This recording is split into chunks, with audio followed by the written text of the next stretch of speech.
What's up, my wizards? It's D Breezy from SBMT Greasy down there, taking it easy. And today, if you got the icks for some Grix, I got your fix. Yo, I'm sorting through some heinous haters like a pooper scooper. I'm just trying to take my life like a Koopa Trooper. I'm double Mario, that mean I'm super. And I'm freaking dangerous like a Chupa Cabre. Got them all day like a Kanye, but I'm way better getting cheddar in Monterey. But Jack, you don't know, man. You got the show, man. You want roast beef? Well, I'm Arby's. And we're back. I missed you. Now, in case you hadn't heard, Grixis got the come from behind win on the Patreon poll. It seems like a lot of people are really energized about the Grizzly Grixis this time around, myself included. I've always been partial to Grixis as a 3-color shard. It just does everything I want to do as a Magic player. So I've been all in on this deck on Arena, and I've been kind of like addicted to it lately. It's a fun deck to play, and it's got like so many like super powerful cards in it, and I really think Grixis has a real shot this time around. A lot of people are building the deck in different ways, and my list is no different from that. But before we jump into it here, let me go ahead and remind you to like, subscribe, do all the YouTube stuff. Make sure that if you're interested in the deck list, hit the link in the description to check it out on TCG Player. They're pretty cheap. They have good prices on cards. Or you can go to patreon.com/SBMTG, pledge $1 to the channel to help vote on what decks we do around here. But anyway, pitch over. Let's go ahead and talk about the Grixis deck. Now, the thing is, a lot of people have a renewed interest in Grixis this season, mostly because of one card, and to go a little bit deeper, one combo. Not only Kroxa, a brand new card out of Theros Beyond Death, but Lazav is getting a lot more hype these days because of the way these two cards play together. Now already, just by itself, Kroxa's kryptonite to a lot of control decks and other slower mid-rangey decks in the format, because just discarding a card on turn 2 is going to be a pretty difficult decision for them some of the time, and it's even going to come with a bolt attached if they decide to take the easy way out. But the only problem is, you don't get to keep your Kroxa around for too long, but the lowly Lazav solves that problem pretty elegantly, because you just pump 2 mana into it, and it puts a Kroxa cloak on. A Kroxa coat, if you will, and it can just start swinging in and deal in like up to 9 damage in a single attack step. So that can be insane. Plus, it should be noted too that when Lazav comes into play, it surveils, which can get you even closer to just playing a Kroxa out of your graveyard the hard way. And of course, in the late game, you can pretty easily play a Kroxa out of your graveyard the hard way. I've seen a lot of YouTubers try to put together decks that include a lot of really early game spells, things like Opt and Shock, and even Discovery Dispersal, which amazingly did not make my version of this list, although it was a very good card. But ultimately, I didn't end up playing cards like this, even though they do fill your graveyard very quickly to get Kroxa out. They're not the highest of impact cards. And Grixis has a bunch of super high impact cards, really valuable threats that must be dealt with, and I wanted to play all of Grixis' most powerful cards. I also figured that while we're playing Lazav, we should play some other targets for Lazav to get if they're in our graveyard. So we're playing 4 copies of Thief of Sanity and 2 copies of Atris, Oracle of Half-Truths, which is a very real card, but I'm thinking about dropping it down to just 1 copy. Obviously, we won't get the ETB trigger if we turn Lazav into an Atris, but sometimes it's nice to have a 3/2 Menace in our yard to make Lazav swing as. But very often, we're going to be turning Lazav into a Thief of Sanity if we can get away with it, or we don't have a Kroxa in our graveyard to copy. Sometimes, actually, Thief of Sanity can be a better card to copy than Kroxa in very specific situations, but altogether, we're effectively playing 7 copies of Thief of Sanity. If you can get 2 of them swinging at the same time, it's often going to force scoops. It's just an amazing source of card advantage, and this deck definitely needs sources of card advantage to keep going. There's going to be times where you're going to be able to play things like Kroxa and early game removal and discard spells to make sure that you exhaust your opponent of resources, but very often, once you get into a top deck war, your opponent can win those if you don't have proper sources of card advantage to put your foot back on the gas and make sure that you win that card advantage war. That's often going to be the difference between winning games and losing games, closing games, and letting your opponent get on their front foot again. So very often you're going to need a card advantage engine, and Thief of Sanity is a very, very good one, especially in a format that doesn't seem to be carrying quite as many shocks and disfigures as usual. Now, so far, I've shown you what appears to be a combo deck or maybe a mid-range deck, but mask off, it's actually a Grixis discard deck masquerading as those other things, because we're also playing 4 copies of Thought Erasure and 4 copies of Nicol Bolas. That's right, Daddy Nicol, it's finally the time for this card to be good, because I have felt 4 months now like the Grixis deck just needed another big threat to both supplement Nicol and take the heat off of it a little bit. Nicol Bolas was never really the closer that this deck needed. It does not shut the door fast enough. But now that we have Kroxa, we have another big giant threat that opponents have to deal with out of the Grixis deck, and same thing with Kroxa, we have a card that also can help clear the way for Nicol Bolas to be a more impactful card once it's on the battlefield. So Kroxa is exactly what Nicol needed to shine, and I think that it's finally the big threat that the Grixis deck needed, all because Kroxa exists in the first place. So, love Nicol Bolas. It's finally time to play this card. But as far as Thought Erasure goes, it's always been time to play this card. This is a super powerful card in every standard environment that it's been available to play in, and especially now when a lot of people are on mid-range and even control decks as people wake up to the fact that Dream Trawler is an amazing card. But this is actually one of the best ways to deal with a Dream Trawler and a bunch of other impactful cards that people are going to be playing way up on their curve, or even relatively low on their curve, like the 4 and 5 drop slot. Thought Erasure can deal with all of them and even put a card in our graveyard to help making that, casting that Kroxa out of our yard a lot easier. So Thought Erasure just does everything right now, and we've got to play this card.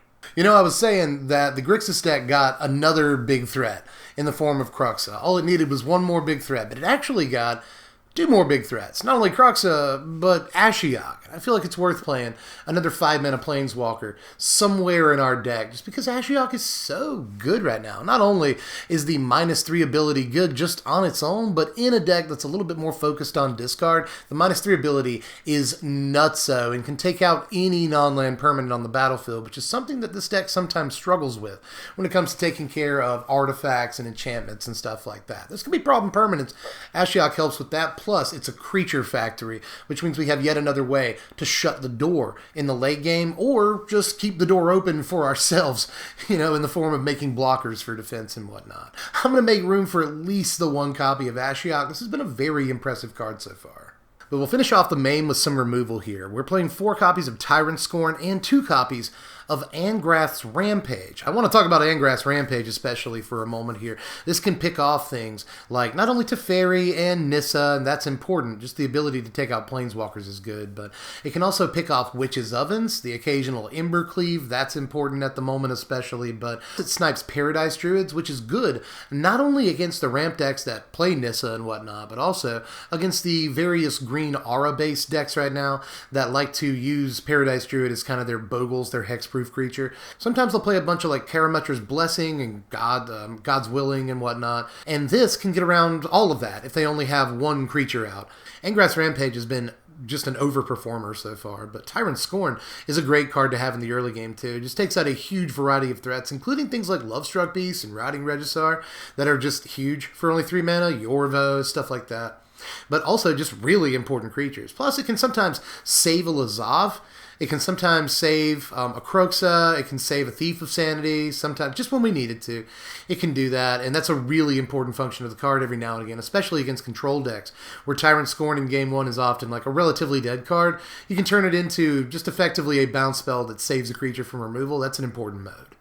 But we're not quite done with removal. Grixis is really good at getting rid of stuff, especially on a 1-for-1 basis. So we're going to do a lot of that in this deck. We're playing 3 copies of Murderous Rider, along with 1 copy of Bedevil, and 2 copies of Eat to Extinction, which has been good, but I would say that if you're in the best of 1 meta, I would probably play some form of Sweeper in this slot over Eat to Extinction. Although, Eat to Extinction can be really good against the occasional Nissa, it's just really important card. And again, even though it's just 1-for-1 removal, it's fairly priced 1-for-1 removal that can work at instant speed. And again, yet another card that puts a card in our graveyard for casting Kroxa out of there. So pretty decent piece that hasn't been necessarily offensive, but sometimes you'll resent the fact that this is 1-for-1 for 4 mana. That said, it'll also save your bacon like all the time. Now, the reason I'm playing 3 Murderous Rider and 1 Bedevil here is because I didn't want 4 Murderous Rider. It's not that simple, but It kind of boils down to that.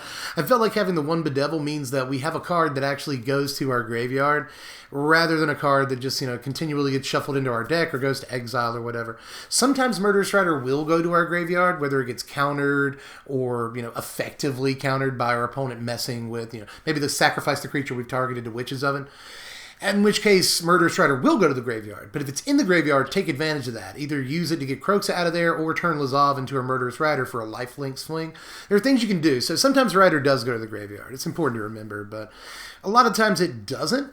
And for the most part, I'd rather have a card sometimes that does go to the graveyard just so we can make getting Kroxa out of there a little bit easier. Bedevil helps with that. But for the most part, I just wanted a play set of things that can destroy either a creature or a planeswalker on a one-for-one basis. So these are like the best cards in the format at doing that. All 3 cards on your screen right now are the best cards in the format at doing that. So I'm playing all of them. Now, I'm running 26 lands in my build here, and I've seen people go up to 27, and I get that. The deck is actually really, really greedy.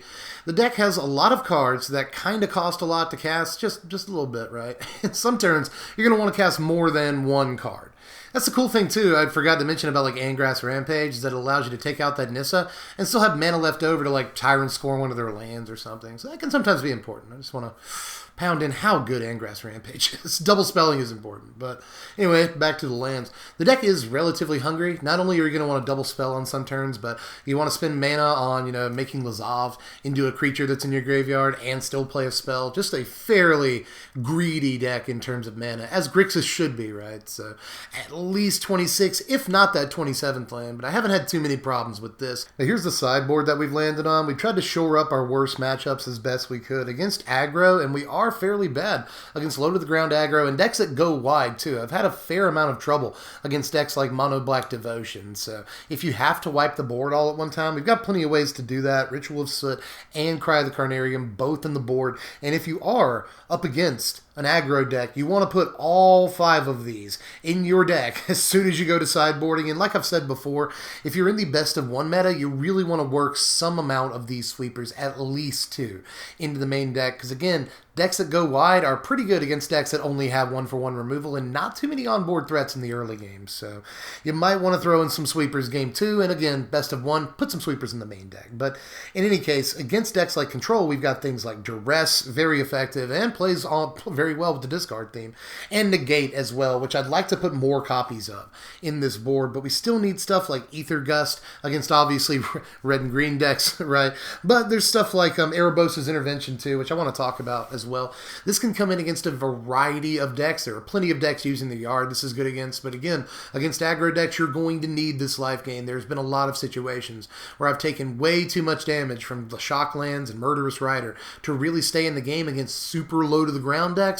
So combined with your sweepers, Erebos' Intervention can often win the game against those really fast decks. Now, rather than talk about a bunch of cards I didn't play this time around, because I've already done that, I want to show you a deck list before I get to the power rankings for a deck that I think could be another good version of this and is kind of more tuned to what some players enjoy doing in a game of Magic. So here is the more sort of spells-oriented version of the deck, and I actually think Crackling Drake is a really good call for this deck list, and kind of what turns my head towards it the most. If I was going to play a list like this, it wouldn't be the appeal of cards like Opt and Discovery Dispersal. It'd be the fact that we can exile cards to play Kroxa again, but that doesn't really affect Crackling Drake because cards in exile still add to its power and toughness. I think that might be a big deal, especially considering we're still playing Lazav in this version of the deck, and Lazav can copy Crackling Drake. It won't get a card off of it or anything, but sometimes it can fly over as like a 6-power creature, and that's pretty good too. So even though I think that this deck plays lower card quality overall, you could argue that it has more synergy, and there's a lot of Magic players that really dig just slinging spells, throwing cards in their yard, and trying to get the most degenerate stuff going as quickly as they can, and this deck is pretty good at that. I went with this deck in the end, and again, it's the one I've had more fun with and gotten a lot more addicted to over time on Arena, and it leads to stats like this. That's a 70, boys and girls. That is a really, really high cumulative score for the power rankings. We have not seen a 70 in a good long time, and I'm not joshing you either. I feel like this deck really is this powerful, and after about 40, maybe 50 games in the arena with it, I feel like this is a pretty fair power score that I can assess, again, fairly clearly. Now, again, this isn't to say that this is the best deck in the format or anything. I have had trouble against not only Mono Black Devotion, which I don't think is the best deck in the format, but also the Euro sort of Simic-based and sometimes Banter Sultai decks that try to get Euro and sometimes even Pelucranos out of their yard. I feel like maybe that is the best deck in the format right now, and we have trouble against that as well. But there are a ton of mid-range and even aggro decks, especially in games 2 and 3, that we completely wipe the floor with. Again, Grixis has the proper density of threats to actually be the kind of deck it always wanted to be. So I really can't back down from this overall score. I think that this is the most powerful deck we've covered on the channel in a good long time, but of course the price reflects that. If you are bold enough though, click the link in the description, check out the deck list on TCG Player, and if you're a little bit more budget-minded but still have some skrill in the bank, you're going to need it, then the other version of the deck that I posted, the sort of more spell-slinging version of it that I just showed to you, I'll also leave a link to that in the description. It's a lot cheaper, but not cheaper enough to call it budget or anything. The mana base is really the culprit here, but there are a fair amount of expensive cards in the deck. That said, expensive cards make a good deck. Who would have known? It turns out that no matter, even if you don't want it to be true, it's very often true. We've got a lot of just super juiced, roided up cards in this deck, and it makes for a very powerful stat overall. But that's it for my build. Let me know how you felt about it. Again, a lot of people are building this deck in various different ways this season. You know, my list isn't too far off of some people's lists, but it's way off of other people's lists. And people are just kind of all over the place with Grixis in this season because there's so many ways to build it. It's such a strong color combination. And whoever hits the nail on the head might actually, like, go a long way towards solving this format. Although, that's a lofty statement, considering, again, I think these Simic-based Euro decks are just really, really difficult to beat. Like, Hero Best of Sea God might actually be, like, the best card ever printed. It's just an insane deck, and we'll get to it eventually. But in any case, this is still a very, very difficult deck for a lot of decks to overcome. And hey, if this deck gets its Thought Erasures and its Kroxas, then it can even take that deck down pretty easily. So this deck has game against just about everything in the format, and I think it's a great build. But just let me know how you would have built it and different card choices you would have made down there in the comments section. Also, make sure you like the video, subscribe. I've already told you to do that stuff, but you know, it couldn't hurt to do it again. I'm going to be playing the deck on camera really soon here, like in the next 2 days. So if you're not quite sold on it yet, you want to wait for some games, well, wait for some games, you know. In about 24 to 48 hours, we'll have some gameplay out of this thing. And again, this deck is really fun to play, and I can't wait to get some games on camera. So come join me for that. Make sure you subscribe to the channel for it and all that stuff. And hit the Patreon at patreon.com/spmtg. Throw $1 in the bucket. Vote on what you want to see. And yeah, I guess that's it. Turn it over to you, your go. Let me know how you feel about the stuff and how you'd build the deck. And I guess that I will catch you cats later. I just want to talk about Grixis all night. Like, I want to keep thinking of things to say about this deck. There are a lot of ins and outs, and again, I guess we'll address more of those when we actually get into the arena and play the deck. We'll see how things go. But again, make sure you're around for all that. Follow me on Twitter at SBMTGDev. That's a thing. And I guess I'll catch you cats later. I'm Dev from the Place. Thanks for watching, my wizards. Spread love and be kind.